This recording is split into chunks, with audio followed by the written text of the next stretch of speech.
नमस्कार. रोखठोक आपलं स्वागत. प्रेक्षक मी डॉक्टर उदय निरगुडकर. कालपर्यंत तो कोण होता? तो एका पंथाचा प्रमुख होता. तो धार्मिक क्षेत्रातला मोठा सेलिब्रिटी होता. त्याच्या भक्तांसाठी तो हिरो होता. भारतातल्या बहुतेक पक्षांच्या राजकारण्यांमध्ये त्याच्याबरोबर फोटो काढून घेण्याची चढाओढ स्पर्धा असायची. तो भक्तांसाठी देव होता. तो न्याय मिळवून द्यायचा, पुण्यकर्म केल्याचं समाधान मिळवून द्यायचा.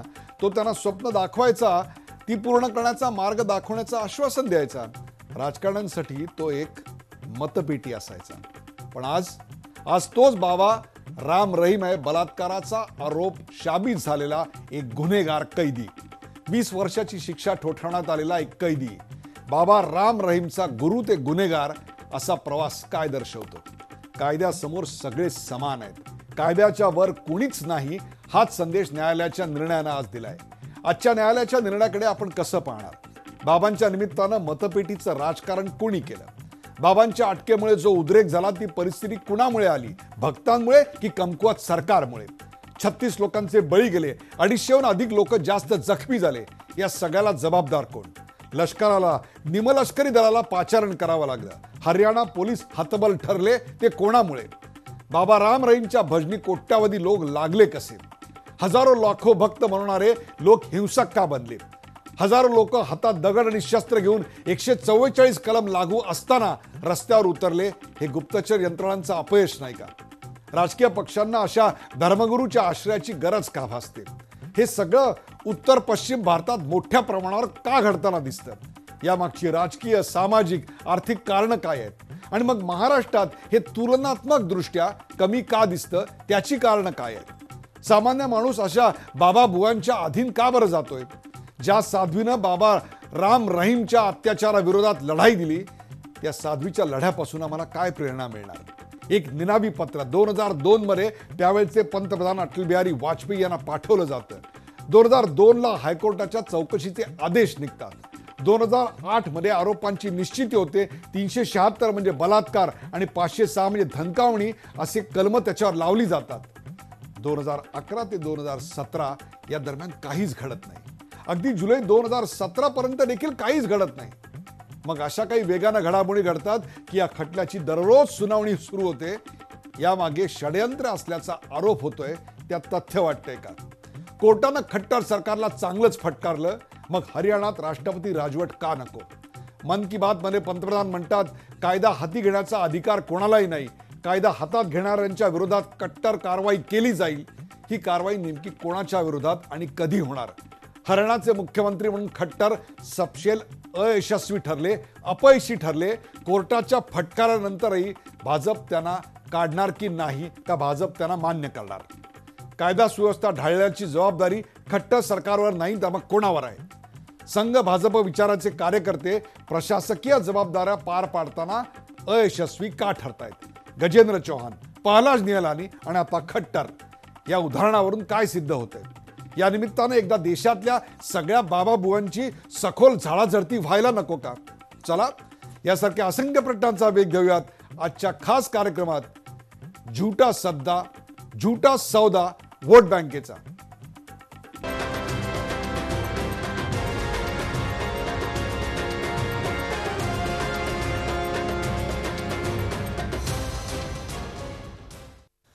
झूठा सौदा वोट बँकेचा. सुरुवातीला पाहूया या विषयावरचा एक छोटासा रिपोर्ट. साध्वी बलात्कार प्रकरणी दोषी ठरवल्यानंतर गुरमीत बाबा राम रहीमला पंचकुला इथल्या सीबीआय कोर्टानं शिक्षा सुनावली आहे. सुरक्षेच्या कारणांमुळे रोहतकच्या सोनारिया जेलमध्येच बनवण्यात आलेल्या कोर्टात न्यायाधीश जगदीप सिंह यांनी हा निकाल सुनावलाय. 15 वर्ष जुनं असलेल्या या प्रकरणात सीबीआय कोर्टानं अन्य 3 गुन्ह्यांसाठी दोषी ठरवत दंडही ठोठावलाय. दोनों को सुन के उनको 10-10 साल दोनों केसेस में, रेप केसेस में कन्विक्ट कर दिया है और 15-15 लाख रुपए उन्होंने फाइन लगा दिए है, जिसमें से 14 लाख रुपये ईच दोनों लड़कियों को देना है. बाबा राम रहीम याला शिक्षा सुनावण्याकरता न्यायाधीश जगदीप सिंह हे हेलिकॉप्टरनं रोहतकच्या तुरुंगात पोहोचले आणि 2:30 वाजता सुनावणीला सुरुवात झाली. न्यायाधीशांनी दोन्ही बाजूच्या वकिलांना युक्तिवादाकरता 15-15 मिनिटं दिली. शिक्षा सुनावण्याआधी राम रहीम कोर्टात ढसाढसा रडू लागला. त्यानं कोर्टाकडे दया याचना करत माफीची मागणी केली. मात्र सीबीआयनं त्याला विरोध केला. दुर्मिळातील दुर्मिळ असं हे प्रकरण असल्यानं अधिक शिक्षेची मागणी सीबीआयकडून करण्यात आली. तर बाबाचं सामाजिक काम लक्षात घेऊन त्याला कमी शिक्षा द्यावी असं बाबाच्या वकिलांकडून सांगण्यात आलं. शिक्षा सुनावल्यानंतर बाबा राम रहीम कोर्टात जमिनीवर बसून रडू लागला. कोर्टातून बाबाला जबरदस्तीनं बाहेर नेण्यात आलं. पीडितांच्या वकिलांनी बाबा राम रहीमला जन्मठेपेची शिक्षा व्हावी अशी मागणी केली आहे. लगातार वेट कर रहे थे कि मतलब न्यायपालिका इस पर मोहर लगाए, क्योंकि हम बड़ी समय से जो बात कह रहे थे कि ये व्यक्ति देश और समाज का दुश्मन है और इस तरीके की गतिविधियां ये अंदर कर रहा है, लेकिन लोग मान नहीं रहे थे. किसी न किसी बात को लेकर लोग डिफेंड कर रहे थे इसको, और आज जो न्यायपालिका ने मोहर लगाई है उसमें सजा चाहे कितनी भी हो वो बात मायने नहीं रखती. मायने ये बात रखती है कि आज न्यायपालिका ने इस बात पर मोहर लगा दी है कि ये व्यक्ति गुनाहगार है. इस बात के लिए हम आज रिलैक्स महसूस कर रहे हैं. कोर्ट ने जो फैसला किया है उसका एक सम्मान किया जाएगा और हमने इस सारे केस को मद्देनजर ध्यान में रखते हुए प्रदेश के अंदर जो सारे इंतजाम किए हैं वो ठीक प्रकार से किए हैं और किसी प्रकार की कोई लॉ एंड ऑर्डर की स्थिति को बिगड़ने नहीं दिया जाएगा. प्रदेश में मोटे तौर पर इस समय शांति बनी हुई है और मैं लोगों से अपील भी करता हूं कि इस निर्णय आने के बाद भी वो शांति बनाए रखें. या निकालानंतर राम रहीमचे वकील हायकोर्टात जामिनाकरता अर्ज करू शकतात. दरम्यान जाणकारांच्या मते अशा प्रकरणात जामीन मिळणं कठीण मानलं जात आहे. सीबीआयची बाजू ऐकून घेतल्याशिवाय या प्रकरणी हायकोर्ट जामीन मंजूर करणार नाही. त्यामुळे ही सगळी प्रक्रिया होईपर्यंत बाबा राम रहीमचा मुक्काम जेलमध्येच असणार आहे. राम रहीमला दोषी ठरवल्यानंतर हरियाणात मोठ्या प्रमाणात हिंसाचार उफाळला होता. या हिंसाचारात नाहक 38 जणांचा बळी गेला. यावर न्यायालयानं तीव्र नाराजी व्यक्त करत सुरक्षेच्या मुद्द्यावरून हरियाणा सरकारवर ताशेरे ओढले होते. त्यामुळे राम रहीमला शिक्षा सुनावण्याच्या पार्श्वभूमीवर कडेकोट बंदोबस्त ठेवण्यात आला होता. त्यामुळे तुरळक घटना वगळता कुठलाही अनुचित प्रकार घडला नाही. एकूणच 15 वर्षांनंतर आलेला हा निकाल म्हणजे वाईटावर चांगल्याचा विजय असल्याची प्रतिक्रिया व्यक्त होते. ब्युरो रिपोर्ट, झी मीडिया, नवी दिल्ली. झुटा सौदा वोट बँकेचा या विषयावरचा हा रिपोर्ट आपण पाहिला तर त्याची चर्चा करण्यासाठी आपण आमंत्रित केलं. आपल्या सोबत आहेत सचिन सावंत, काँग्रेसचे प्रवक्ते सचिन सावंत, तर भाजपची बाजू मांडण्यासाठी आपल्या सोबत आहेत खासदार अमर साबळे. अमर साबळे आणि सचिन सावंत यांचं स्वागत. आपल्याबरोबर आहेत संस्थापक संघटक अखिल भारतीय अंधश्रद्धा निर्मूलन समिती यवतमाळहून आपल्या सोबत बसत आहेत श्याम मानव. श्याम मानवजी, आपल्या या कार्यक्रमात स्वागत. आणि ज्येष्ठ सामाजिक कार्यकर्ते विश्वंभर चौधरी, डॉक्टर विश्वंभर चौधरी हे देखील पुण्याहून या कार्यक्रमात सहभागी होत आहेत, त्यांचंही स्वागत. अर्थात पहिला प्रश्न अमर साबळे आपल्यासाठी. अमर साबळे, तुम्हाला तारीख सांगतो. 7 ऑक्टोबर 2014. आपले मध्य प्रदेशचे लोकप्रिय मंत्री आहेत कैलाश विजयवर्गीय. 90 पैकी 44 उमेदवारांना घेऊन बाबांच्या चरणी लीन झाले होते. तुम्हाला मी अशी अनेक उदाहरणं देऊ शकतो. आपल्या पक्षाचे किती आमदार, खासदार, आपल्या पक्षाचे अनेक धुरीण त्यांच्या पायावर कशी लोळण घेत होते. मी या सगळ्याची आठवण तुम्हाला अशा करता करून देतोय की हे काँग्रेस म्हणत नाही आहे, हे विश्वंभर चौधरी म्हणत नाही आहेत, तर हे या देशाचं सर्वोच्च न्यायालय तुम्हाला सांगतंय की तुम्ही भाजपचा पंतप्रधान नाही, देशाचे आहात. तुम्ही भाजपचे नाही तर राज्याचे मुख्यमंत्री आहात. न्यायालयाला हे तुम्हाला बजावावं लागतंय. याचं कारण राम रहीम तुमच्या गळ्यातला ताईत होता. 2008 साली त्याच्यावर बलात्काराच्या आरोपाची निश्चिती झाल्यानंतरही तुमचे अनेक नेते आपल्या निष्ठा त्याच्या चरणी वाहत होत्या. त्यांच्या कार्याला 50-50 लाखाच्या देणग्या सरकारच्या पैशातून दिल्या जात होत्या. अमर साबळे, झाल्या प्रकाराला जबाबदार कोण, राम रहीम का तुमचं सरकार?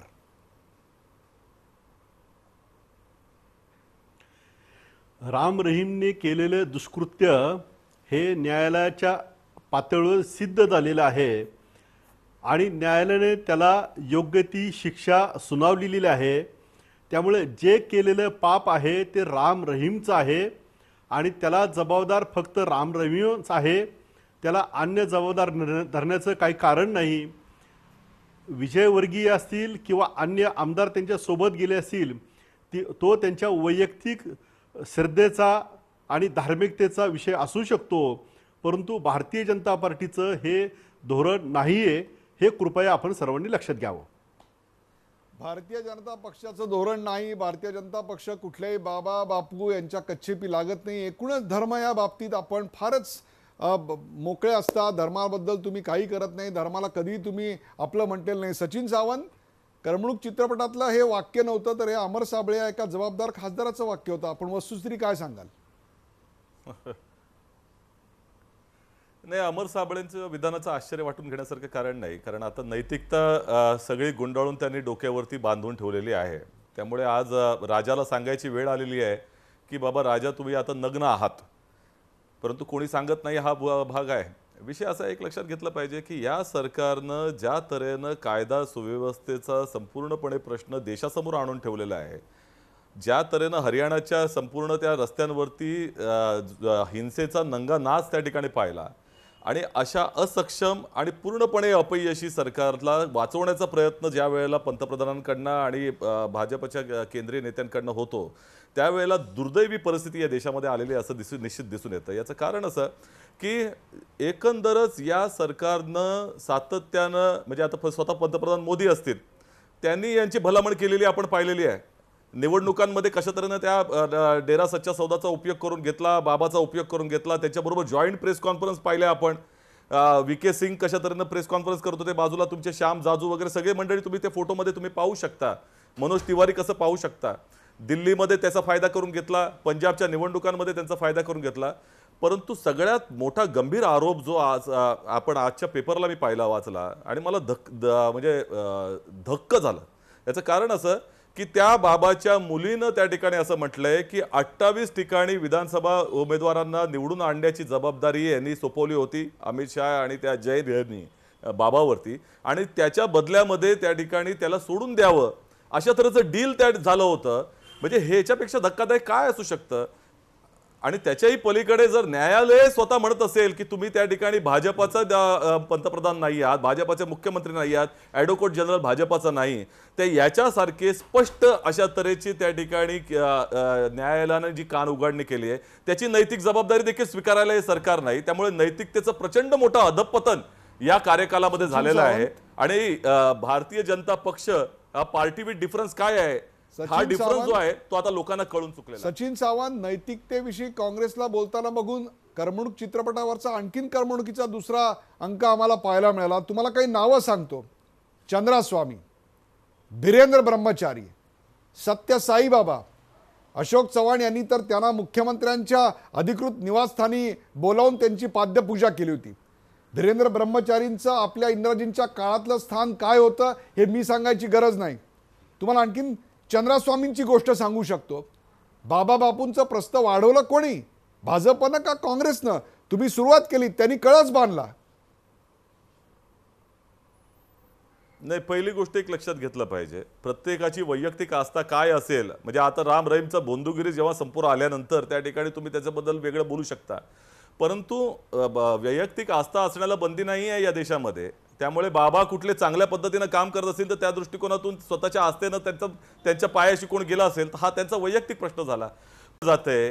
हे जर त्या ठिकाणी उघड पडत असेल तर ह्याच्यापेक्षा खालच्या पातळीवरती कुठला पक्ष जाऊ शकत नाही, तर भारतीय जनता पक्ष जातोय आणि त्यांना संरक्षण देण्याचं काम त्या ठिकाणी होतं. तुम्ही एक लक्षात घेतलं पाहिजे की बाबाला सजा झाली, दोषी ठरल्यानंतर देखील साक्षी महाराज काय म्हणतायत हे तुम्ही पहा.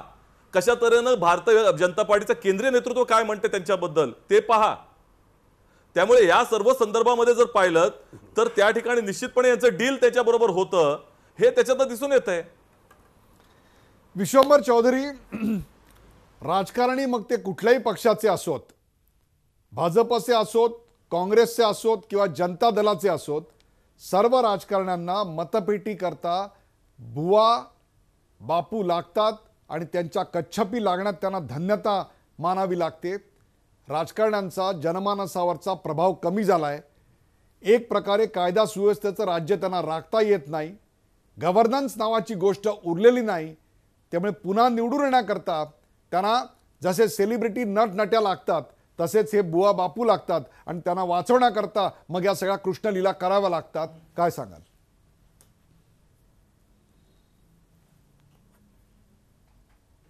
असं आहे की राजकारणामधून जशी जशी नैतिकता वजा होत गेली तसतसे बुवा बापूंनी ती भरून काढली, हे अगदी सत्य आहे. आणि याची सुरुवात सचिन सावंत म्हणत असले तरी माझ्या निरीक्षणानुसार याची जी सुरुवात आहे ती इंदिरा गांधींपासून होते. भिंद्रानवालेचा आपण पाहिलं की धर्माचा किती प्रच्छन्न वापर इंदिरा गांधींनी केला आणि आज त्याच्या शेजारच्या राज्यात भारतीय जनता पक्ष त्याचा पंजाब आणि हरियाणा असाही एक तो योगायोगी तो दिसतो आहे आपल्याला. मी सचिन सावंत यांच्याशी सहमत नाही. म्हणजे स्टेट तुम्ही जो म्हणताय ना आस्थेचा विषय श्रद्धेचा तो मुख्यमंत्र्यांच्या सरकारी निवासस्थानी नसतो आणि हा फरक पडलेला आहे पिढ्यांमध्ये.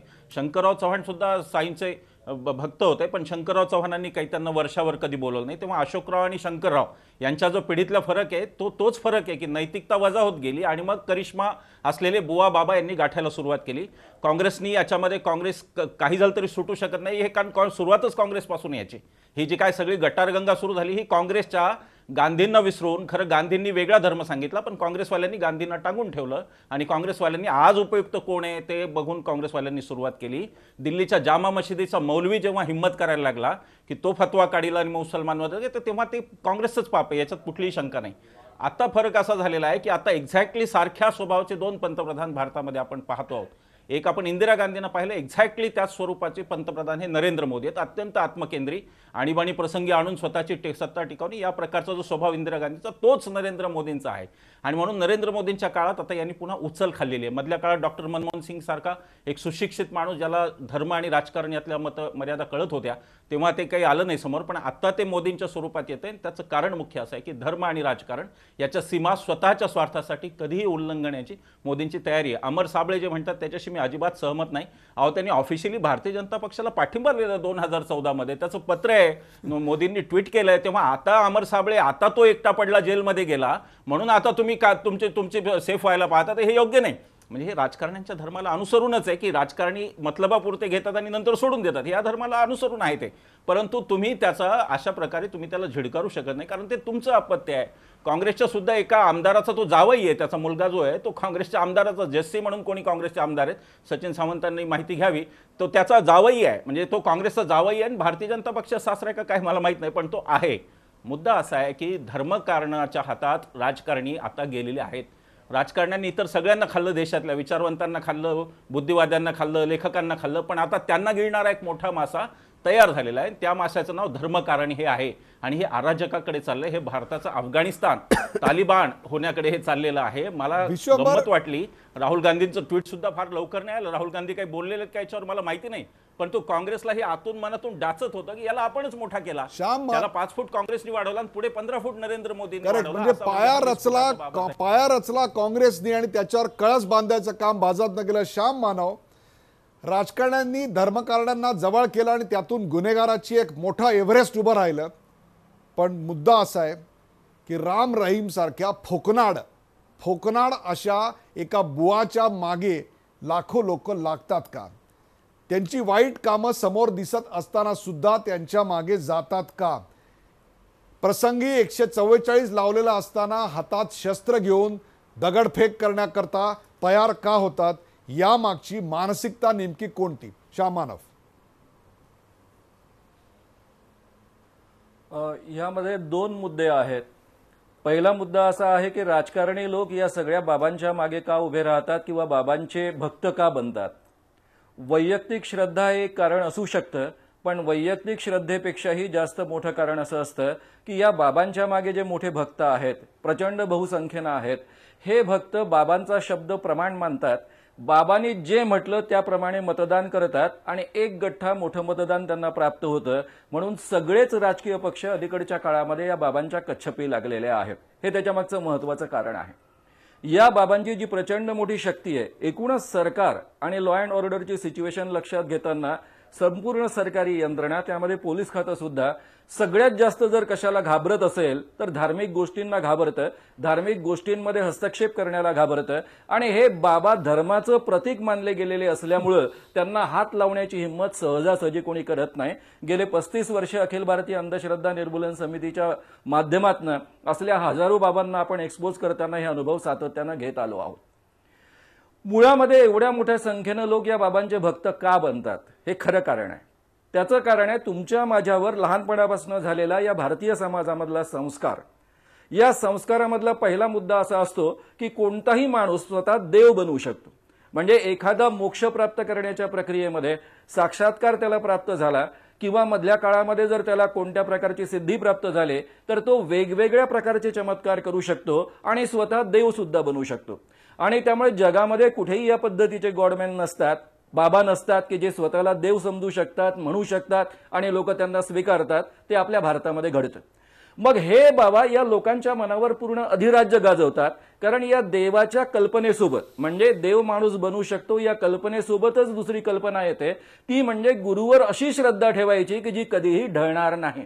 याचा अर्थ असा आहे की एकदा गुरुवर श्रद्धा ठेवली की त्यांनी जे काही म्हटलं ते शब्द प्रामाण्य त्याचं मानायचं, ते अंतिम प्रमाण मानायचं, त्यांनी दिलेला आदेश अंमलात आणायचा.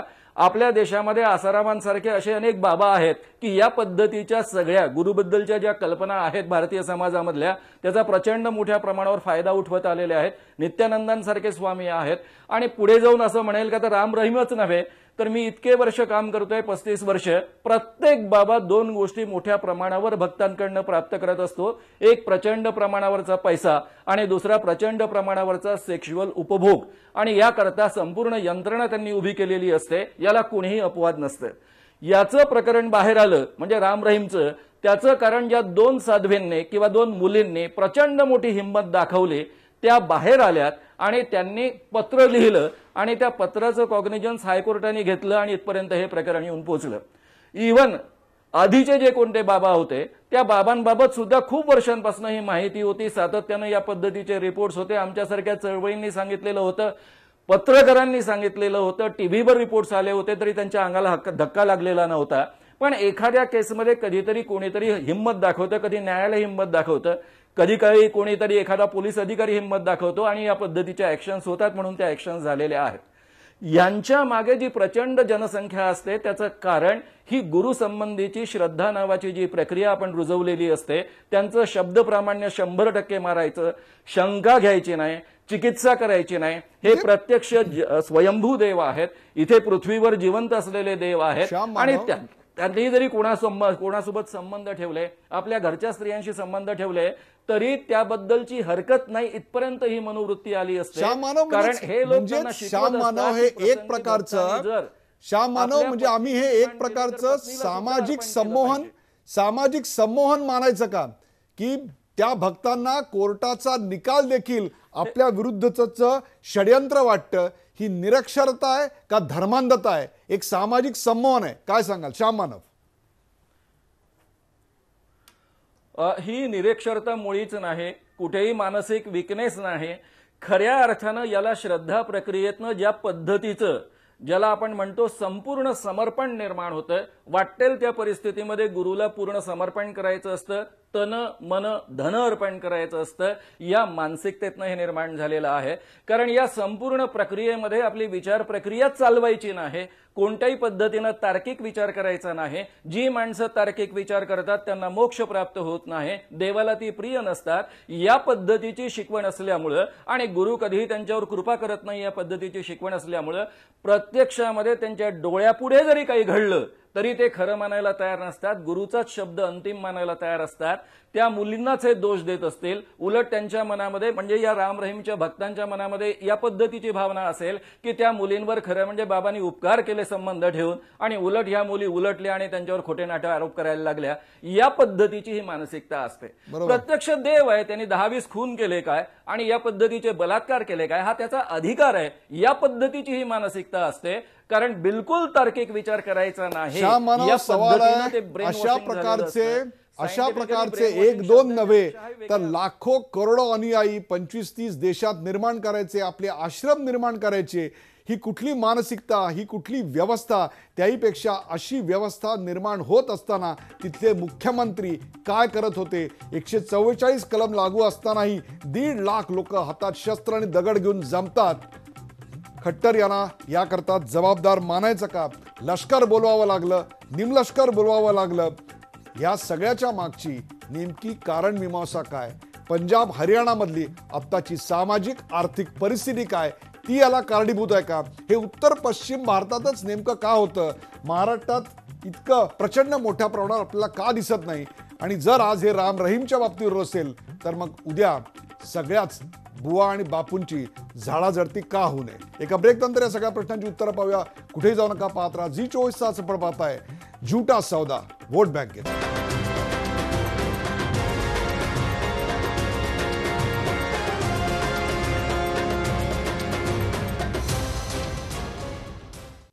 झुटा सौदा वोट बँकेचा या विषयावर रंगलेली चर्चा आपण पाहतोय. आपल्यासोबत सचिन सावंत, अमर साबळे, श्याम मानन, डॉक्टर विश्वंभर चौधरी आहेत. अमर साबळे, जाट आंदोलन असेल किंवा आत्ताचं डेरा सच्चा सौदा प्रकरण, या दोन्ही प्रकरणात खट्टर कमी पडले, मान्य करावंच लागेल. पार न्यायालयाने देखील त्यांना फटकारलेलं आहे. कायदा सुव्यवस्था राखण्याचं काम त्यांचं होतं की नव्हतं? ही परिस्थिती कोणामुळे उद्भवली? 38 लोक मरतात, 250 लोक घायल होतात, लष्कराला बोलवावं लागतं, एका गुन्हेगाराला चॉपरमधून एका ठिकाणून दुसऱ्या ठिकाणी न्यावं लागतं. जणू काही पाकिस्तानवर हल्ला करावा तसं आमच्या लष्कराला संचालन तिकडे करावी लागतात. हे कोणामुळे घडलं? सरकारमुळे का कमकुवत सरकारमुळे का मुजोर भक्तांमुळे? याच्यामध्ये त्याचं उत्तर मुजोर भक्तामुळे द्यावं लागेल आणि कमकुवत सरकार होतं हे सुद्धा नाकारता येणार नाही. हे माझं मत नाही, तर हायकोर्टाने जे ताशेरे झाडलेले आहेत याच्यामध्ये सुद्धा त्यांनी त्या सरकारच्या विषयी जे मत प्रदर्शन केलेलं आहे ते सुद्धा योग्य आहे. मी या प्रसंगी भारतीय संविधानाचं सन्मान समजतो की भारतीय संविधानाच्या अंतर्गत गुन्हेगार कितीही मोठा असला तरी त्याला शिक्षा होते. पुन्हा एकदा न्यायावरची निष्ठा, श्रद्धा प्रस्थापित झाली, त्याबद्दल मी त्यांचं त्या संविधानाचं सन्मान करतो. यामध्ये सचिन सावंतांनी एक जो मुद्दा उपस्थित केला होता की नैतिकतेचा, परंतु नैतिकता हे सांगत असताना सातत्याने पंतप्रधान नरेंद्र मोदींवर CBIचा ते गैरवापर करतात, विरोधी पक्षाच्या विरोधात वापर करतात असं सातत्याने आरोप करत असताना त्याच CBIने जास्तीत जास्त राम रहीमला शिक्षा झाली पाहिजे हा दुर्मिळातील दुर्मिळ खटला आहे अशा पद्धतीची भूमिका CBIने घेतली. त्याबद्दल जर नैतिकतेच्या अनुषंगाने जर सचिन सावंत यांनी जर ते मान्य केलं असतं की CBIने अत्यंत चांगलं काम केलेलं आहे तर मला बरं वाटलं असतं. CBI ही निष्पक्षपातीपणाने काम करत आहे. तोच तर प्रश्न आणि अमर साबळे निष्पक्षपाती चौकशीचाच तर प्रश्न आहे. विश्वंभर चौधरी, बाबा राम रहीम याच्यावर आत्ताच कारवाई नेमकी का झाली? हे टायमिंग काय सुचवतंय? एप्रिल 2002 मध्ये त्या महिलेनं तत्कालीन पंतप्रधान अटल बिहारी वाजपेयी यांना एक पत्र लिहिलं. 2002च्या मे मध्ये हायकोर्टानं चौकशीचे आदेश दिले. 2008 मध्ये आरोपाची निश्चिती झाली आणि बलात्कार आणि धमकावणी हे आरोप त्यात लावले गेले. मग पंचकुलाच्या CBIकडे ती केस वर्ग केली गेली. 2011 ते 2017 या केसमध्ये काहीही घडत नाही. 2017च्या जुलैपर्यंत पण काही घडत नाही. आणि मग असं काय घडलं की 2017च्या जुलैनंतर रोज फास्ट ट्रॅकमध्ये याची सुनावणी होते, निकाल लागतो. काही जणांना याच्यात वेगळा वास येतोय. आपलं निरीक्षण काय, विश्वंभर चौधरी?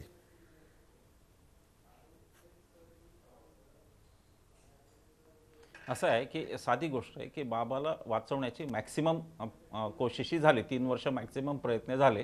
त्याच्यानंतर लक्षात आलं की आता हे अंगावर येणार आहे आणि त्यामुळे त्या गोष्टी CBIकडून झाल्या असण्याची शक्यता आहे. मी आता निकाल पूर्ण वाचले नाही त्यामुळे मी आता काही बोलणं चुकीचं आहे. पण तो एक मुद्दा जो खासदार अमर साबळे यांना मला सांगायचा आहे की त्यांचं जे आता न्यायालयाचं अभिनंदन करणं आहे ना, ते कसं आहे माहिती आहे का की यांनी घरात विंचू साप पाळला, त्या विंचवाचे लाड यांनी केले, त्या विंचवाची धाक यांनी मतदारांना दाखवला आणि पाहुण्यात दुसऱ्या घरातल्या शेजाऱ्यांनी येऊन तो विंचू मारला आणि आता हे त्याचं मनमोकळेपणाने बाबासाहेबांचं संविधान फक्त न्यायालयासाठी नाही आहे, ते आधी सरकारसाठी पण आहे.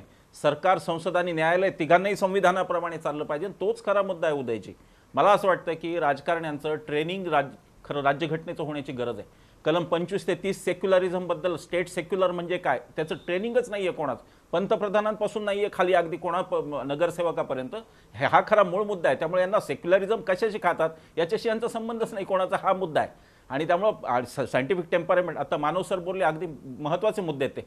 सायंटिफिक टेम्परामेंट वाढवणं हे आपलं, तुमचं, माझं, राजकारण्यांचं सगळ्यांचं कर्तव्य आहे घटनेनुसार. पण यांनी घटना वाचली नसल्यामुळे हा सगळा प्रॉब्लेम आहे. तेव्हा घटनेने ट्रेनिंग, बाबासाहेबांच्या संविधानाची शक्ती जी आहे ती अमर साबळे साहेबांनी फक्त न्यायालयात पाहू नये. बघा उदयजी, हरियाणाच्याच वाटेवर महाराष्ट्र आहे. महाराष्ट्रात काय झालं? न्यायमूर्ती अभय ओक यांच्यावर कशा पद्धतीने आपण त्याची एक वेगळी चर्चा, विश्वंभर चौधरी, आपण त्याची एक वेगळी आपण त्या प्रकरणाची एक वेगळी चर्चा आपण नक्की करूया. परंतु लष्कर बोलवावं लागलं, सचिन सावंत निमलष्कर बोलवावं लागलं. एक मोठा फटकारा हा न्यायालयानं या सरकारला दिला. हे सरकार बरखास्त करावं, अमर साबळे हे सरकार बरखास्त करावं आणि या सरकारचा राजीनामा घेऊन तिथं राष्ट्रपती राजवट लागू करावी. आपलं सरकार हे करून का दाखवत नाही केंद्रातलं?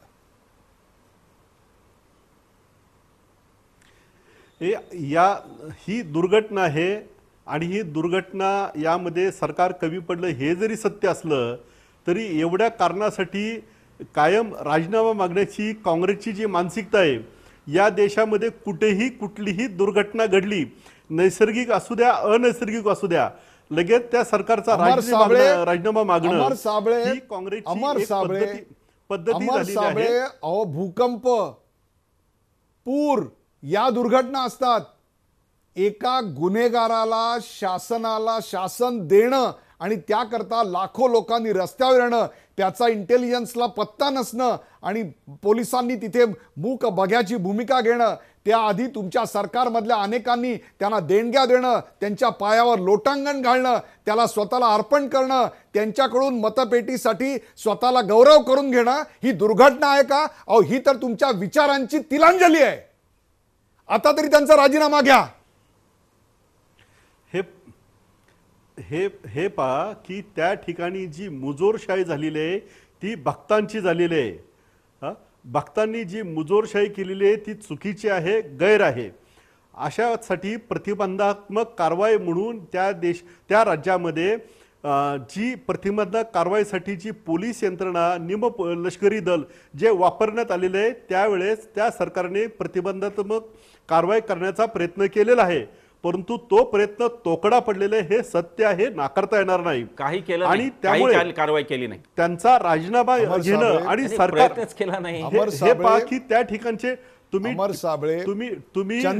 इलेक्ट्रॉनिक्स मीडियाचे सर्व फुटेज काढून पहा. त्या काळामध्ये जी प्रतिबंधात्मक कारवाई केलेली आहे, पंचकुला, ही रोहतक येणार नाही. या सगळ्या ठिकाणच्या अधिकाऱ्यांशी बोलून मी अत्यंत जबाबदारीने विधान करतोय की तुमच्या सरकारला तिथं पत्ता नव्हता आणि तुमच्या सरकारला ती इच्छाशक्ती सुद्धा नव्हती. तुमच्या गुप्तचर यंत्रणांचं हे अपयश आहे. अहो, पंजाबमध्ये जे कोऑर्डिनेशन आर्मी आणि पोलीसमध्ये जमलं, तेवढं कॅप्टन अमरिंदर सिंग यांच्यासारखं कोऑर्डिनेशन देखील तुमच्या सरकारला हरियाणामध्ये दाखवता आलं नाही. मला तुम्हाला एक प्रश्न विचारायचा आहे. संघाच्या विचारांचे प्रामाणिक नेते, कार्यकर्ते, स्वयंसेवक प्रशासनात आम्हाला कमी पडताना का दिसत आहेत? प्रहलाद निहलानी, गजेंद्र सिंग, तुम्हाला किती नावं देऊ? या सगळ्याचा कधीतरी विचार होणार आहे की नाही? नाही, तुम्ही दोन नावं सांगितली. मी तुम्हाला सांगतो, या देशाचा पंतप्रधान संघ स्वयंसेवक आहे, या देशाचे राष्ट्रपती आहे ते सुद्धा संघ स्वयंसेवक होते, या देशाचे उपराष्ट्रपती तेच सुद्धा संघ स्वयंसेवक होते, लोकसभेचे सभापती हे सुद्धा संघ स्वयंसेवक आहे. यांची नावं तुम्ही घेत नाहीत. हे देशाचे सर्वोच्च स्थानी आहे आणि भिंतीच्या शाळेमध्ये शिकलेले हे विद्यार्थी आज देशाच्या सर्वोच्च स्थानी आहे आणि देशसेवा करत आहेत. विश्वंभर चौधरी काय सांगतात? गजेंद्र चव्हाण अपयशी ठरला, ह्याचा अर्थ असा संघ स्वयंसेवक अपयशी ठरला नाही. या देशाचे खरे प्रामाणिक देशप्रेमी जसे अन्य आहेत, तसा संघ स्वयंसेवक सुद्धा देशप्रेमी आहे. विश्वंभर नाही, मुद्दा असा आहे की अगदी बरोबर बोलला तू उदयजी, की मनोहरलाल खट्टर करत काय होते? पंचकुलामध्ये लोक येऊ नयेत एवढी पण तसदी घेतली नाही. 144 पण तिथे लागू नव्हतं आणि तसदीच घेतली नाही त्यांनी. त्यांना असं वाटलं की येतील आणि भजन करून जातील. थोडक्यात फेल्युअर आहे, संपूर्ण टोटल फेल्युअर आहे मनोहरलाल खट्टरांचा. आणि मला तर वाटतं मोदींनी याच्यासाठी पण त्यांचा राजीनामा घ्यायला पाहिजे की जर अमर साबळे म्हणतात त्याप्रमाणे राज्य सरकार जबाबदार असेल आणि मोदी जर जबाबदार नसतील तर त्यांच्यामुळे मोदींना ही नाचक्की भारतीय पंतप्रधानाची पहिल्यांदा नाचक्की केलेली हायकोर्टने का की तुम्ही भाजपचे पंतप्रधान नाही हे सांगितलेलं एवढं कारण पुरेसं मनोहरलाल खट्टरांचा राजीनामा घ्यायला.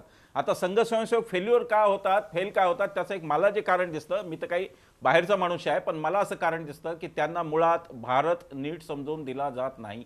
त्यांना हिंदू नीट समजून दिला जातो, कदाचित भारत नीट समजून दिला जात नाही. त्यांना संविधान समजून दिलं जात नाही. मला माहित नाही कोणत्या शाखेवर यांच्या संविधानाचा काही अभ्यास केला जातो का स्वयंसेवकाकडून, मला माहिती नाही. आणि फक्त ह्या फेल्युअरमध्ये मनोहर पर्रीकरांसारखा माणूस, आश्चर्याची गोष्ट आहे, IITतला माणूस जो रेल्वे मंत्रीपद सोडून गोव्यात येतो आणि म्हणतो की मला दडपण जमत नव्हतं, तिथलं त्याच्यावरून त्याची मानसिकता कळते त्या यांची. याच्या पलीकडे जाऊन एक मुद्दा विश्वमाजी तुम्ही उदाहरणं दिलेली आहेत. अमर साबळे संघ स्वयंसेवक यशस्वी होतात याचं श्रेय जसं घ्याल तसंच संघ स्वयंसेवक यशस्वी होत नाहीत त्याचं अपश्रेय देखील तुम्हाला तुमच्या पदरात घ्यावं लागेल. श्याम मानव, या पलीकडे जाऊन एक मुद्दा आहे आणि तो अशा बुवा बापूंना, अशा बाबांना इतक्या प्रचंड मोठ्या प्रमाणावर जे एक समर्थन मिळतं त्या मागच्या सामाजिक कारणांचा. तुम्हाला काही पॅरामीटर्स देतो. पंजाबमध्ये, हरियाणामध्ये आरोग्य विमाचं प्रमाण फक्त 5-5.5% आहे, ज्याचं नॅशनल ॲव्हरेज आज 16% आहे. कितीतरी तुम्हाला अशी उदाहरणं आकडेवारी देता येईल. पर कॅपिटा दरडोई उत्पन्न असेल, आज दरडोई उत्पन्न भारताचं 1 लाखाच्या आसपास, पंजाब आणि हरियाणाचं 1.25 लाखाच्या आसपास, म्हणजे जास्त आहे. परंतु शेतीचे तुकडे झालेले आहेत, प्रचंड मोठ्या प्रमाणावर बेरोजगारी वाढलेली आहे, शिक्षणाचा दर्जा खाली गेलेला आहे. या सगळ्यातूनच कुठेतरी एक प्रचंड मोठा असंतोष होता आणि त्या असंतोषातला एक वाव मिळाला तो या डेरा सच्चा सौदामुळे. काय सांगाल? तुम्ही जे विश्लेषण केलं त्यापेक्षा जरा वेगळं विश्लेषण मला करावंसं वाटतं. त्याचं कारण असं आहे की हा डेरा सच्चा सौदासारख्या ज्या काही यंत्रणा पंजाब आणि हरियाणाच्या करता निर्माण झालेल्या यंत्रणा आहेत, एकेकाळी त्यांचा उद्देश फार सुंदर होता. तुमच्या बोलण्यात मग आलं की महाराष्ट्रामध्ये परिस्थिती त्यापेक्षा बरी आहे. महाराष्ट्रामध्ये जसं एक वारकरी संप्रदायाचं मोठं आंदोलन झालं, अगदी संत ज्ञानेश्वरांपासून तर गाडगे महाराजांपर्यंत, आणि दुसऱ्या बाजूने समाज सुधारणा झाल्यात, अगदी शाहू फुले आंबेडकरांपासून तर प्रबोधनकार ठाकरे, सावरकर, आगरकर वगैरे या मंडळींनी. या सगळ्यांमुळे महाराष्ट्रामध्ये जसा फरक पडला तसं खरं म्हणजे हरियाणा त्या परिसरामध्ये आणि पंजाबमध्ये पडायला हवा होता. पण पुढच्या काळामध्ये हे सगळ्याच्या सगळ्या या यंत्रणा आहेत की ज्यांनी खरं म्हणजे या पद्धतीचं प्रबोधन करायला पाहिजे माणसाच्या इक्वॅलिटीचं, त्याच्याऐवजी त्या स्वतः भ्रष्ट होत गेल्या, कारण त्यांच्या हातामध्ये निरंकुश सत्ता आली. आणि ती सत्ता का आली त्याचं कारण मी पहिल्या भागाच्या विवेचनामध्ये सांगितलेलं आहे. बेसिक कारण असं आहे की संपूर्ण समर्पण आपल्या गुरुला करायचं आणि गुरु म्हणतील ती पूर्व दिशा बांधायची. यामध्ये असंतोषापेक्षा ही जी प्रक्रिया आहे, विश्वंभर चौधरीने त्याचा उल्लेख केला की याकरता आपल्याला सायंटिफिक टेम्पर, वैज्ञानिक दृष्टिकोन रुजवला पाहिजे, तार्किक दृष्टी वापरण्याची सवय निर्माण केली पाहिजे, म्हणजे या पद्धतीचं संपूर्ण समर्पण ज्या अंधश्रद्धेमधनं निर्माण होतं त्या पद्धतीचं होणार नाही. याच्या मागचं बेसिक कारण इतर कोणतेही असंतोष आणि इतर कोणतेही कारण यापेक्षा मनामध्ये रुजलेल्या संस्कारातनं आलेल्या अंधश्रद्धा आणि त्या दूर करण्याची यंत्रणाच नाहीये. शिक्षणामध्ये नाही, सरकारी पातळीवर नाही, कोणत्या नाही. महाराष्ट्रामध्ये या पद्धतीची आंदोलन आहे, अंधश्रद्धा निर्मूलन समितीसारखे, त्यामुळे थोडंसं समाज प्रबोधन होतं. नाही म्हटलं तरी महाराष्ट्र सरकारने आता विरोधी कायदा केलेला आहे, त्या माध्यमातून आपल्याकडे आसाराम झाले, काही निर्माण होऊ शकेल ते तिथे नाही. ही सगळ्यात मोठी अडचण आहे. श्याम मानव, आपल्याकडे आसाराम झालं, त्यानंतर रामवृक्ष यादव आहे, अनेक उदाहरणं देता येतील, रामपाल आहे, नित्यानंद आहे. एकदा या संपूर्ण महाराष्ट्रातल्याही बुवा बापूंची झाडाझडती व्हायला नको का? तिथले कारभार, त्यांना मिळणाऱ्या देणग्या, त्यांच्या जमिनी, त्यांची संपूर्ण आर्थिक व्यवहार. मी आज आर्थिक व्यवहार बघत होतो या बाबा राम रहीमचे, कसे दर वर्षाला यांचे डिक्लेअर्ड केलेले इन्कम 50-50%, 40-40% वाढत होते, हे समोर आलं. अनडिक्लेअर्ड इन्कम वेगळं, परंतु डिक्लेअर्ड इन्कम विषयी आपण बोलतोय ते वाढत होते. या निमित्ताने आपण अशी मागणी कराल का की महाराष्ट्रातल्या सर्व बुवा बापूंचं देखील एकदा ऑडिट व्हायला पाहिजे?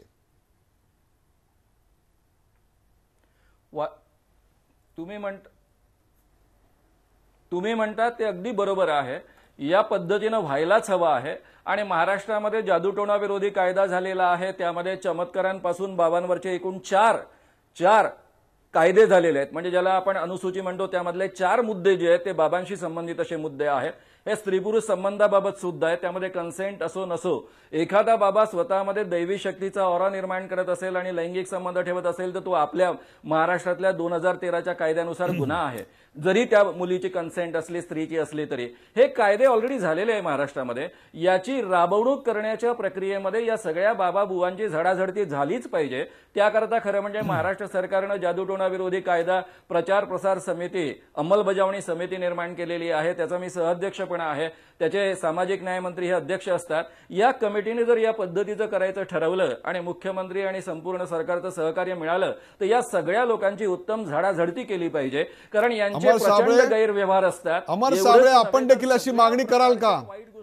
अमर साबळे, आपण देखील अशी मागणी कराल का त्यांच्यावर आपली मतं अवलंबून असल्यामुळे अजूनही त्यांच्या चरणी लीन होण्यात धन्यता मानाल? श्याम मानवांनी जे मत व्यक्त केलेलं आहे त्या मताशी मी सहमत आहे. फुले शाहू आंबेडकरी विचारधारेला पाईक मांडणारा मी कार्यकर्ता आहे. त्यामुळे बुवा बापूंची जी मुजोरगिरी आहे ती संपवण्यासाठी त्यांचं ऑडिट झालं पाहिजे, या मताशी मी सहमत आहे. पूर्णपणे. एक शेवटचा प्रश्न, जादूटोणा प्रतिबंध कायदा, त्याची अंमलबजावणी, विश्वंभर, एक शेवटचा प्रश्न, प्रतिबंध कायदा, न्याय मिळाला, विश्वंभर, न्याय मिळाला 15 वर्षाहून जास्त काळ लागला, हे काय दर्शवतं? 10 लाखाच्या लोकसंख्येला 18 न्यायमूर्ती आपल्याकडे आहेत, ते 50 असावेत असा आपल्याकडे लॉ कमिशनचा रिपोर्ट आहे. 50 लाखाला 10 लाख लोकसंख्येचा जज आणि हे सगळं प्रमाण अत्यंत व्यस्त आहे. मला सांगा, ज्यांना न्याय मिळत नाही अशी पिचलेली मनच अशा व्यवस्थेकडे जातात, यावर काय उपाय द्याल?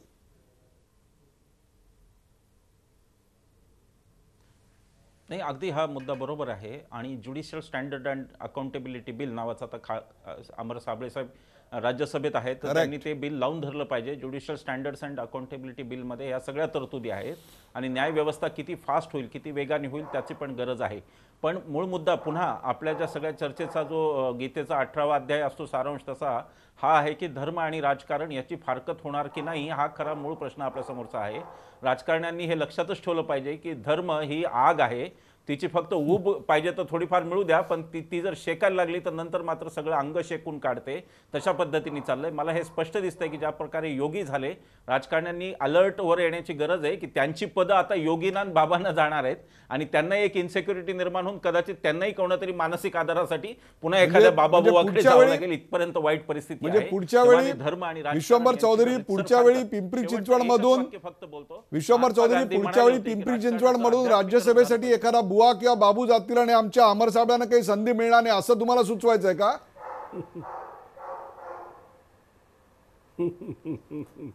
मलाही ते माझेही मित्र आहेत आणि म्हणून मला तीच भीती वाटते की अमर साबळे साहेब हे तुमच्यावरच डायरेक्ट गदा आहे. शेवटचं एक फक्त वाक्य मी सांगतो की गांधीजींना या देशात राजकारणाचं आध्यात्मिकरण व्हावं असं वाटत होतं. दुर्दैवाने त्याचं धार्मिकीकरण झालं. इथे आपला पराभव आहे. ती फारकत आपण झुटा सौदा वोट बँकेचा या विषयावरची ही विचार करायला भाग पाडणारी चर्चा आपण पाहिली. बाबा राम रहीम प्रकरणाचा सर्वसामान्यांसाठी धडा काय? आपण प्रश्न विचारायला शिकलं पाहिजे, पत्र लिहायला शिकलं पाहिजे, धार्मिक अवडंबरांना थारा देता कामा नये, निर्भय बनायला हवं, लोकशाहीचे सच्चे नागरिक बनायला हवं. राजकारण्यांनी अशा बुवा बापांच्या मागे लागण्यापेक्षा लोकसमूहांचा व्होट बँक म्हणून केलेला वापर टाळला पाहिजे. भोळी बावडी जनता यात नागवली जाते. खरी गरज आहे ती आरोग्य, रोजगार, शिक्षण, सामाजिक न्याय अशा महत्त्वाच्या प्रश्नांकडे पाहण्याची. अमर साबळेंनी अपेक्षेप्रमाणे आपल्या पक्षाचं म्हणजे भाजपचं समर्थनच केलं.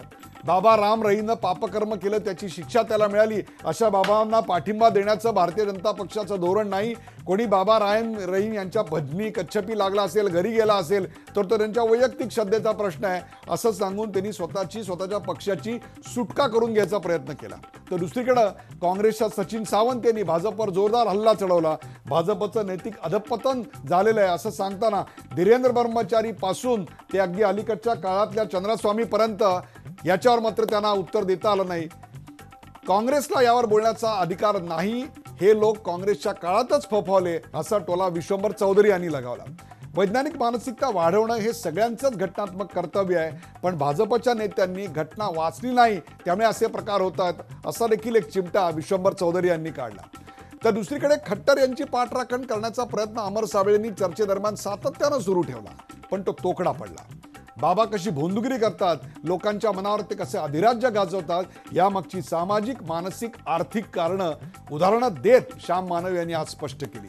गुरुची चिकित्साच करायची नाही, त्याला प्रश्न विचारायचा नाही, त्याला समर्पण करायचं, या मानसिकतेतूनच बाबा जन्माला येतात, वाढतात, फोफावतात, याकडे श्याम मानव यांनी आपलं लक्ष वेधलं.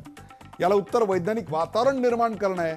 यावर चौधरी आणि श्याम मानव यांचं एकमत झालं. बाबा राम रहीमच्या निमित्तानं सर्वच बुवा बाबूंची झाडाझडती व्हायला हवी ही देखील अपेक्षा आज व्यक्त करण्यात आली. कायदे झाले आहेत, पण त्याची अंमलबजावणी योग्य होत नाही, यावर देखील त्यांनी बोट ठेवलं. एकंदर चर्चेचा सूर पाहता अमर साबळेंनी बुवांची मुजोरी मोडून काढण्याकरता इथल्या देखील बुवा बापूंचं सखोल ऑडिट व्हावं अशी अपेक्षा व्यक्त केली. न्याय मिळत नसलेली पिचलेली मनच अशा बुवा बाबूंच्या नादी लागतात. धर्म आणि राजकारण यांची गल्ला धोकादायक आहे असा इशारा देखील या चर्चेच्या शेवटी देण्यात आला. When mind is polluted, thoughts are perverted. It is a culture that gets prostituted. या चर्चेत सहभागी झाल्याबद्दल सर्व मान्यवरांचे आभार. ताज्या बातम्यांसाठी पाहत राहा झी 24 तास. राहा एक पाऊल पुढे.